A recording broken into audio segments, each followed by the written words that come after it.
prison. Heck yes, everyone. Welcome back to another Shakedown crash course. And today, we're talking about prison food. I know we touched on it a little bit last time on our episode about commissary, but now let's talk about how inmates eat in prison. Last time for commissary, I gave like this big, I tried to give like an analogy of what the store would be like if the grocery store was like commissary. I can't even begin to do that with how meals work in prison. In Texas, because I can't do this for every prison, like the difference between state to state and between state and federal prisons, they're all going to be different. They all have differences. I remember reading Orange is the New Black while being locked up, and then seeing that federal prisons have a salad bar and being so pissed off. The tone of the TV show of Orange is the New Black is kind of complaining and about, oh, woe is me, how hard is this life? And then to find out they had salad bars, oh man. The reason that pissed me off so much is because in Texas, I think I went like 2 years before I actually had like a raw vegetable. It was like, I remember when I had a canned olive for the first time in prison. That was part of a holiday meal. I had that. I did not like olives at the time, but I ate it. From then on, I loved olives. Totally changed my world. Still don't like them on pizza, but I do like me an olive now. But let's go back into this. The whole point of like meals in prison, and I'll talk to you about Texas prisons. So if you're thinking breakfast, like mealtime, if you're thinking, I'm going to have breakfast, and I say, well, in prison, breakfast is a little early. What time are you thinking? Maybe like 6 a.m.? Maybe he's being a little facetious, all right? And he's saying, oh, it's really early, like 5 a.m. What about like 2 a.m.? Now, granted, it was more like 4 a.m. on a lot of days. Its range was from 2 to 4 a.m. A lot of times, like, I would say 3:30 was about probably the average time. But yeah, if you wanted breakfast, you best get yourself in bed. Or, flip side, just stay up all night. But if you have a job to work the next day, you're out of there. Yeah, so your first meal of the day was like super, like absurdly or early in the morning. As in so early that after you eat it, you're going back to sleep. Why was this? I don't think anyone actually knew, but I think the real reason was that officers worked shifts, and they had certain shifts. And I want to say that, yeah, they were 8-hour shifts. So each one had an 8-hour shift, which breaks down into 3 shifts per day. The thing is one started at 8, and then one got done. Let's see. Now I got to do the math on this. You have 8 till 4, and then 4 till midnight, and then midnight till 8 every day. So they wanted each shift was going to have a meal. So if you're going to have a meal during that midnight to 8 shift, it wasn't going to be at 7 because the shift is wrapping up. They're getting ready to leave at 7. Well, so there's a first. The entire computer crashed mid-sentence while recording. That's fun. Yeah, maybe why I shouldn't record a whole bunch of these all at once. Anyway, back to the topic at hand. You wouldn't feed inmates at 7. It's a long process. Depending on how big your unit is, it takes hours to go through and feed. And then after you feed everyone on the unit, you have to do a count. So you would be amazed at how much of a day on a prison is made up purely of counting the inmates. When you do a count, everything stops, all right? All inmate movement stops. Everyone freezes where they are, and then the officers, as they say, just sit there and count one by one all of the inmates to make sure they are all accounted for. Okay?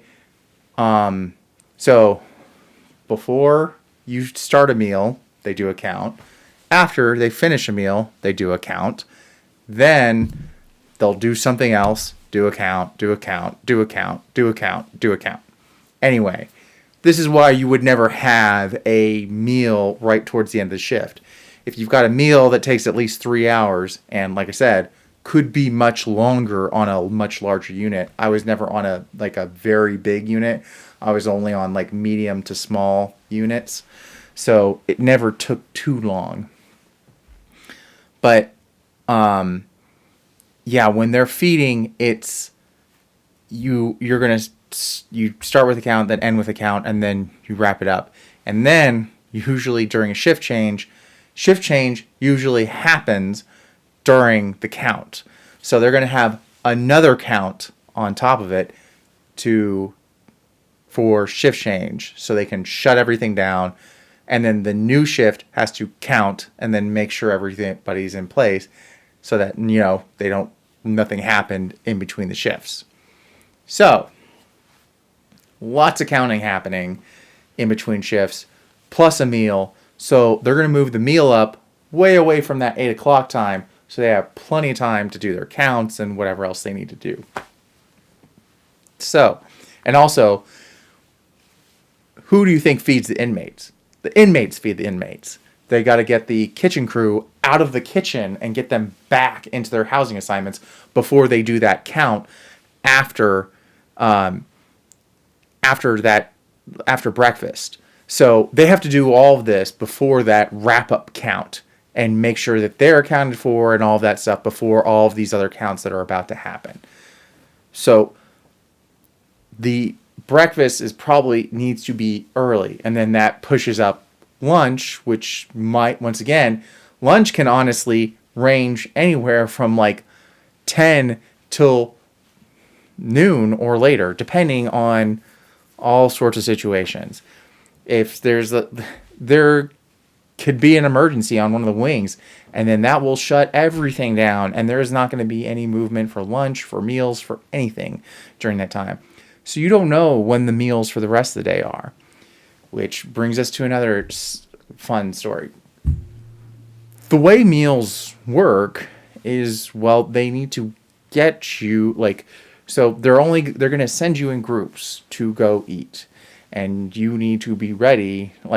So basically the inmates need to be ready to go out the door at a certain time. They can't send an entire cell block to go eat all at once. That's going to be too much traffic going down the hallways. It's too many. I don't know. I honestly don't know why they can't just do it. Just send the whole cell block down the hallway or whatever. But they're not going to. They're only going to send like 25 inmates at a time out the door. When they open up the chow hall, they will call time for chow. If you're in a cell block with a cell door that locks, they'll let all the inmates out of their cell doors and into the day room for chow. And then they just got to sit and wait. If you're reading a book or whatever, you can't bring that with you, because if you leave it out during chow, there's a good chance the officer is just going to take it. So, I mean, there's ways you can work around this too. But yeah, everyone's going to be sitting out waiting for chow. And let's say there's a fight or a riot or something happens, which happens all the time. You might be sitting there in that day room for hours, just sitting there doing nothing and just waiting to go eat. And then all of a sudden, out of nowhere, they'll say 25 for chow, and it is a bum rush for that door to get out the door, because once again, it's like commissary too. You don't know when the next time they're going to call that door. Sometimes too, they'll forget how many they sent and then go right on to the next dorm and start calling for chow. And then you're going to have to wait till everyone gets done, and then they'll then get sent in the last bunch. It's a mess. If you haven't noticed already with this kind of with these crash courses, especially revolving food, there's a lot of food insecurity happening. You don't know when your next meal is going to happen. It may happen when you're asleep. It might happen, and then you don't know if you're going to be able to afford it. You don't know if you're going to be able to get called to go down to the store to buy your next meal. You don't know if you're going to be able to go to, make it out the door, out to the place that is supposed to feed you. You don't know. These are not guarantees in prison, all right? Like, everyone's like, oh, 3 hots and a cot. Not guaranteed. None of this is guaranteed. Trust me, they would happily not feed you and not house you in prison, all right? They really don't care, especially, well, and maybe this will be another episode, is like, they're not trained to trust you or give you any sort of the benefit of the doubt. It's just about, they know they're supposed to finish up the call for chow and then wrap it up. And then holidays. Holidays are special meals. And we're going to talk on one of my controversial things here in a minute. Holidays, you get a special meal. Like Christmas. Christmas is like the biggest meal of the year. Christmas and Thanksgiving. It's kind of unfortunate that they're right next to each other, but like the 2 biggest meals of the year are right there, and you get to actually bring your tray back, and they'll even give you like a bag of extra stuff. And so you don't have to, like, the insane worry about going to chow, you don't have to worry about it, like, for once. Like, you really, you just go one time that day, you bring all your stuff back, and you're done for the day. It is nice. It is nice to not, like, have to freak out about it for once in this, like, for one, twice a year. There will be, like, they'll cook the food really well. It's funny because the holiday food, it's not that it's different food. It's still all the same canned and boiled food that you normally get. They just cook it better. They use the seasoning. They flavor it. The juice is the right amount of juice. So, like, when you're, like, that you drink, like, it's mixed so it's not mostly water. They just cook it better. It's not like they bring in a honey-baked ham just for Christmas. They just cook the stuff they already have better. Yeah, there's, like, some pork strips, ham strips or whatever that you don't normally get, but honestly, most of the stuff on your tray is stuff that you could have gotten the rest of the year. Like, it's piecemeal things that they put together in a good way. It's really sad that they could be making good food, but they don't. It wouldn't prevent the bugs and the rocks and the gushy things from being found in your food, but still better. There are other holidays throughout the year, like July 4th and, like the standard big holidays of the year, where you get, like, they'll fry up chicken, and that is honestly more of a mess during the year.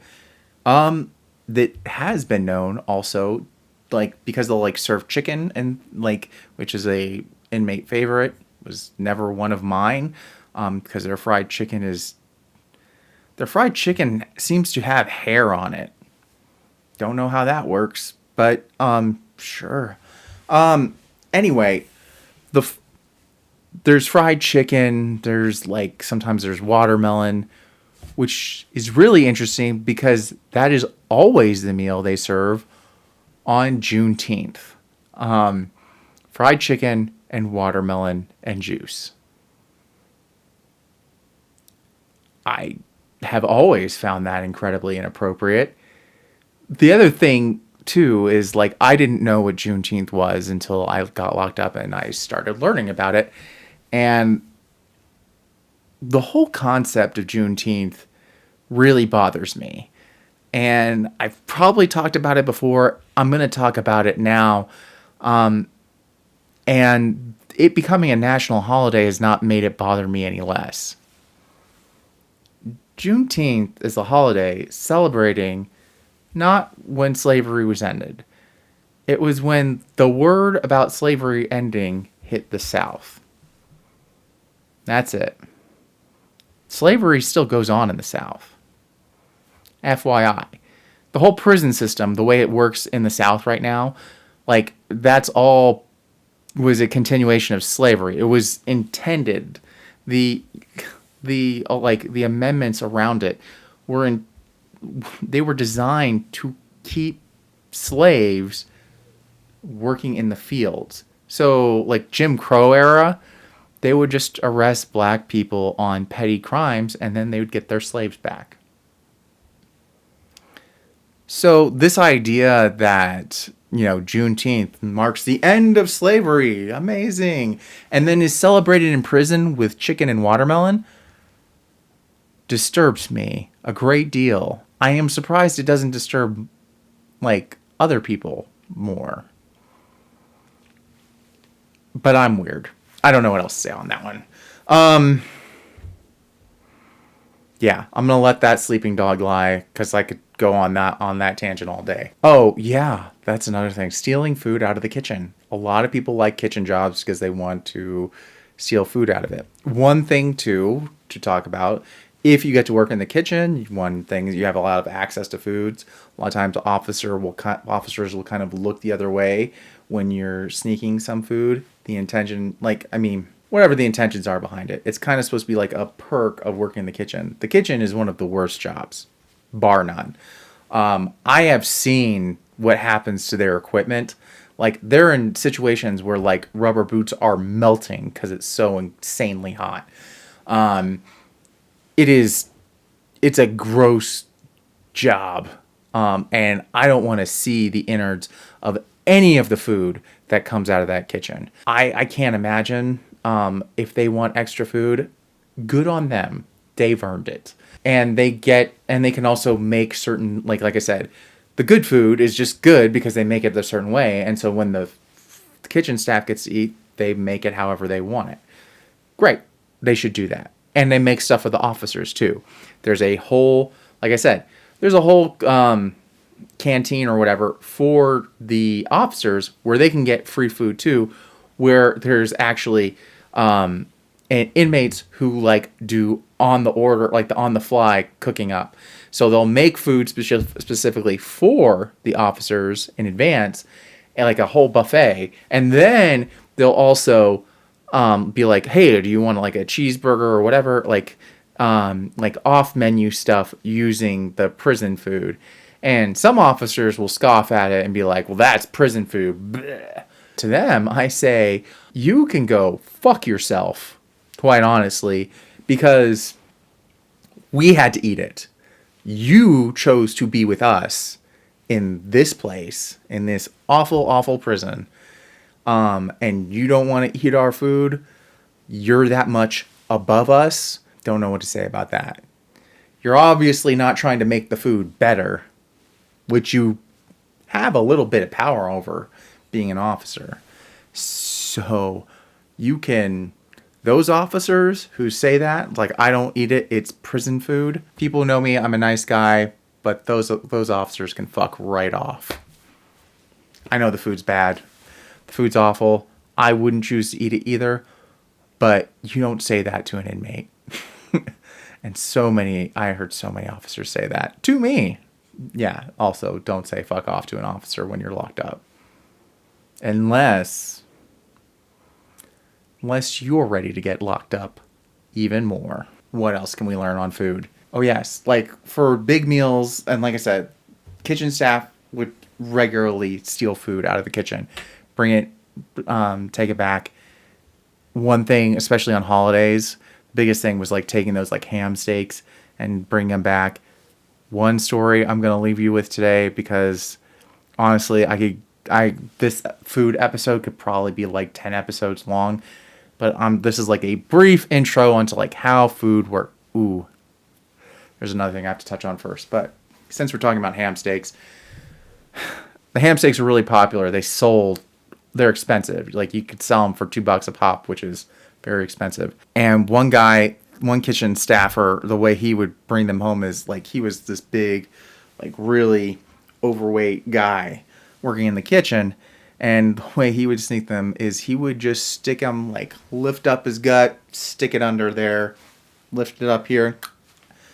And that's how he would sneak them back. And guys would pay top dollar for each ham steak he brought back. Something to think about. Or not. Don't think about it. Another thing about eating in prison that I cannot, on good conscience, let you leave without thinking about. So you got those 25 groups of 25 coming in. They come in, and then they like are sat down at a table. And then basically there's officers all around the dining hall where they're eating. You're not supposed to like choose where you sit. You just fill in the next available seat. Some officers are real hawks and will be like, no, you sit there. No, you sit there. And really, like, it's not like you go down and sit and socialize, though some guys do. You're trying to scarf in as much as you can. And then, like, basically, as soon as the row of tables in front of you leaves, which it's going to be quick, you're supposed to get like 20 minutes to eat. That's rare because the officers just want to finish chow. If every group got 20 minutes to eat, chow would take forever. It would take like 4 hours at least, bare minimum, to run. So they're not letting people get 20 minutes. You're lucky if you're getting like 10 to 15. And when an officer like gives you, like, when you sit down and you get 2 bites in your tray and he's like, get up, and you come back at him and is like, hey, I haven't got my 20 minutes. He'll say, well, it's 20 minutes from when you entered the door, which is bull. Like, when you enter the door, you're getting into a line to go get your food, which, yeah, that's a good 10 minutes right there, which is also false. It's not supposed to be 10 minutes from when you get in the door. Every inmate and officer knows that. It's from when you sit down. But I'm not going to argue that. My point is like, even if the food was amazing or you're scarfing it down, for holidays, they will give you a little more time. You're still not going to be able to eat everything on your tray, especially a big chunk of chicken. Like, with a big chunk of chicken on your tray, that's not going down. Though some guys are going to try, and the main thing that they're going to be trying to do is figuring out how they can get that chicken back to their cell. That's kind of eating in prison. It's a mess. I'm tempted to talk about the kosher food program, but that I don't want to talk about it because it gets so contentious, and that's a whole nother rabbit hole. I'm hoping this kind of gives you a good idea. Like, it's the main thing I want to get across to you, if anything, from this episode, is the massive amount of food insecurity that every inmate is dealing with.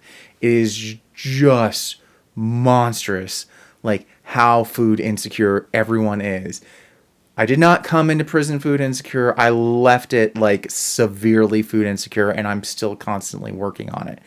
It is, like, to me, like, to this day, like, free food, I'm like, I gotta get it. Got to. And it's hard. It's hard. It's not. And what's really bad is, like, I don't want, like, it's not healthy for people coming out. It's a really unhealthy way to be. And honestly, I feel like it's a really dangerous way to be, because it brings this mentality of what do I need to do for me first? There's no looking out for anyone else. So, with that said, thank you for listening. There's going to be more on the crash courses coming. Thank you for listening to part 3, for listening or watching. I've been really enjoying these, and stay tuned for the next one. Thanks.